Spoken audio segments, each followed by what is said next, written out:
Our stories are brilliant. We are resilient.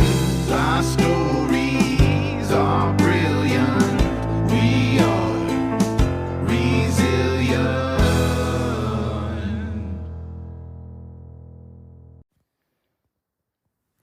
Hello, and welcome to the Courage Checklist podcast. My name is Jennifer Byers-Chambers. I'm a writer, a publisher, and a podcaster. Today we'll talk about what the Courage Checklist is, and then we'll go over the main types of courage. Each week, for the next several weeks, we'll go over one type of courage per time and give real-life examples. Sometimes we'll have interviews, or sometimes we'll share other people's courage checklists. Because of my profession, I try to use the who, what, when, where, why, how structure often. This podcast is about sharing our courage experiences and encouraging others to be more courageous in all areas of our lives. My what is the whole concept behind the courage checklist itself. A courage checklist is more than just a bucket list, in that it isn't the things that are theoretical maybes. The courage checklist is a list of things that are not only your wildest dreams, but smaller things you've never learned to do, or felt that you couldn't accomplish. Some examples could be studying art in Paris, or learning to run marathons, or becoming a chef after being strictly a cheese and crackers and frozen dinners type of person. It could be hard things, like public speaking, or things like speaking your truth about something important to you. One of my personal list items was learning to drive a car. Everyone's list is different, but we all share the sense of courage that it will take to do the hard things on our lists. There's a reason why they're hard. My operating principle is that writing down the list is one of the most important things that you can do. Secondly, one of my principles is that these types of lists are not static lists. You're allowed to subtract or add to the list at any time. That's what makes it important. Flexibility and kindness to yourself is also important, and that extends to doing things on your list. Sometimes these list items touch a chord and or bring up a lot of emotions, and that's okay. I encourage everyone to get the help or professional assistance they need if that's what's best for you. Of course, this podcast is not medical or professional advice. Now, why a courage checklist? I know a whole lot about checking things off a list. I sustained a traumatic brain injury in a car accident when I was 15. I had injuries to all parts of my brain. Doctors call it a diffuse brain injury when the brain is shaken up as if a soda bottle in something like a car accident. There are bony parts of the skull that stick out and shear off parts of the brain when that happens. With my injury, because I had that kind of a car crash, I was injured in multiple parts of my brain. I had to relearn everything, especially things like walking, speaking, the concept of interpersonal communication. I still have no memory of any events before the accident. After I had recovered somewhat, about 6 months or so later, my parents and doctors had a meeting in our front room. I wasn't supposed to be there, but I was 15, and I was curious. I crept into the adjoining kitchen, and I listened as they made a list, together, of things that I would never be able to do. They took some time back and forth to make the list. Each thing they agreed on hit my heart like a rock. They agreed that I'd never be able to do most of the things that people take for granted. These things were things like living unassisted, living with a family, graduating high school, going to college, getting married, having a job, having children, driving a car. The list had things that were minuscule too, like learning to tie my shoes. It had things that felt impossible at the time, like navigating my way by myself through a grocery store. I was absolutely devastated. But that list of things kind of got burned into my brain. The next day, I asked my occupational therapist to help write all of the things down on a list. I talked to my parents about it, and they never dreamed that I'd hear and be upset by the list, but it was reality. One of my hardest items, like I mentioned earlier, was learning to drive the car. It felt so monumental to me. I'm from a small rural town where kids get their beat-up pickups and a special farm license, and they can drive a car at 14 or 15. It was one of the things that felt most insurmountable to me. It was so terrifying, and also it was one of the most regular places that normal people could do. At first, after I'd gotten out of the hospital, I was able to visit my family home for a few hours at a time. This was kind of funny for a different reason. After my brain injury, and after a lot of brain injuries, it's very common to have a sense of persecution and extreme suspicion. I didn't remember anything, right? And that included my family. I knew no faces or relationships. I called my dad, actually by the name of my dog at the time. I didn't trust that these people were my family, which is also kind of darkly amusing, I guess, because who else would show up and sit by your bed all the time? I was very, very lucky to have the support that I had. I was so afraid of everything, though, and a lot of that was because of my injury. When I heard things around me speaking, just regular speaking levels from people was so loud, it was like yelling, even though if it was in reality a reasonable volume. I was just in excruciating pain all the time because I had a separated shoulder and a fractured hip that were lingering seatbelt accidents, lingering seatbelt injuries from my accident, as well as the injuries from my jaw and my face, which eventually had to be reconstructed.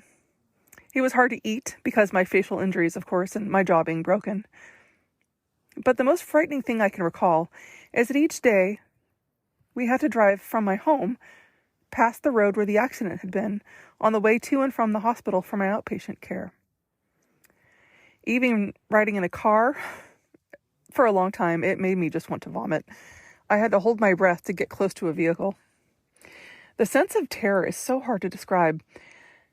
It's almost like I had to imagine being out of my body in order to be able to handle it. There was no alternative, of course. I mean, I couldn't ride a bike 30 miles home, but I remember sitting as still as possible once I got into any vehicle. My arms were tight. I moved as little as I could. Of course, that is until I fell asleep. When you have a brain injury, you sleep a whole lot. My brain needed it to heal, so I guess it was a small mercy. I did try to drive after a while, since it was what I thought was a constant reminder that I couldn't do the things that everybody else in the world could do. At 18 or so, I took a community college driver's ed class. That was the first time I took it. I did not pass. Spoiler alert. When the time came to take the actual driving portion, I just couldn't do it. Nope, it was like a wall. My mind couldn't go there. The thought of being in control of a possibly lethal 3,000-pound piece of metal and glass was like a visceral risk to me every time I got into a car. I felt it on a cellular level, just about. I went back and I took lessons a few years later, and it did get easier to be in a car. In some ways, it was easier to not be in control, since I couldn't control what happened. Anyway, but the lessons, every time I tried them, they just didn't take. Eventually, my husband and I decided that we'd structure our whole lives so that I could walk or I could ride my bike everywhere. I'll never not be grateful for that and for having a partner willing to do that. It's not too bad to do that where I live in the Pacific Northwest. It might not be as easy as in big cities, but we make it work. We live within walking distance of the grocery store and the doctor and the school and the post office and the bank and restaurants, most importantly, the library. And I bought an electric bike. When I started having kids, I got a bike trailer, and I hauled my kids and my groceries and my library books. It wasn't always easy, but I managed it all because I wrote down my routes and my directions. I took the kids on bus adventures to other towns and other places. These aren't uncommon things to do. But strangely, the sense of shame I had was completely disproportionate to my reality. All I could feel was how I had to get a ride when it rained. Not that I was able to do pretty much anything I needed to, with a few modifications. I finally learned to drive when I was 42. My son was turning 16, and I thought, if there's one thing I do, it's getting my license before my own kid. I actually took lessons from my dad that time. We were in the lift bed, unrestored turquoise pickup farm truck, the old Ford that had been my grandfather's in the late 60s. Once during my lessons, I actually backed out of my garage and I accidentally took out part of the door frame.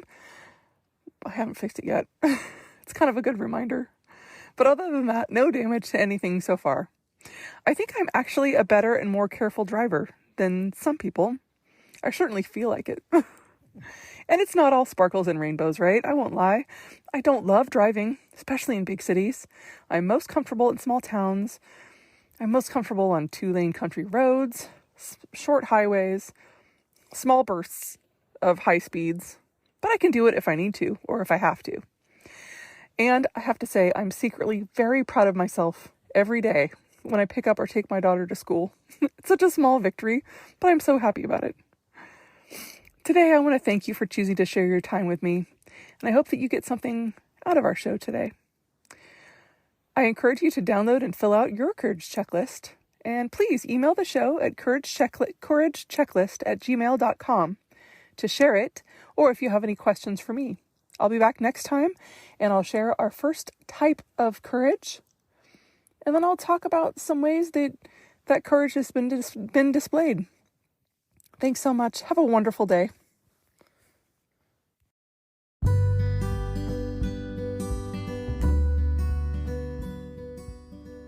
So, as I said, this season we're going to be discussing the different types of courage and examples of that. So, one of the resources that I will link in the show notes is an article by Dr. Chris Drew, Ph.D., and he talks about having 6 types of courage. So the courage that I used that day when I was learning to drive and I actually got in the car and did the thing was what he calls emotional courage. In one meaning of the term, it's the courage to be vulnerable and feeling things for others, despite the fact that you could be involved and you might get heartbroken.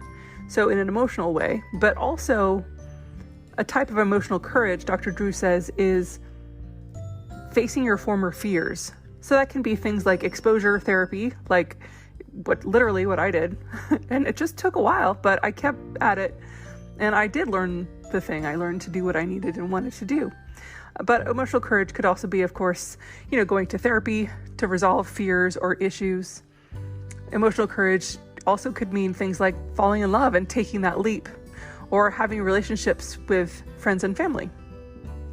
I'll link that resource, like I said, in the show notes, and I'm going to be linking different kinds of resources every week. I think that it's really interesting to learn about different people's experiences with courage. And for me, it's very expansive to learn those things. Today's article is by Dr. Chris Drew.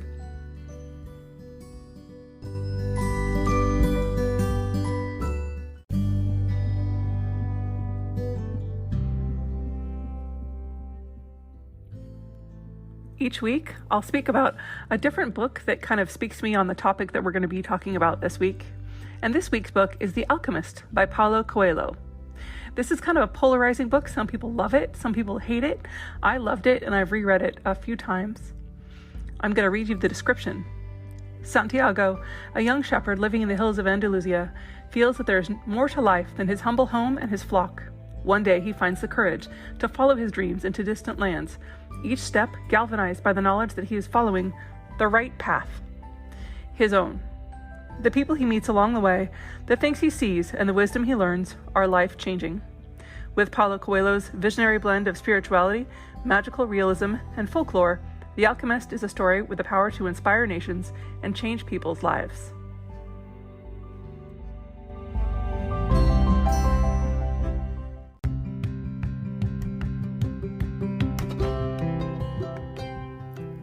Thank you so much for sharing your day with us.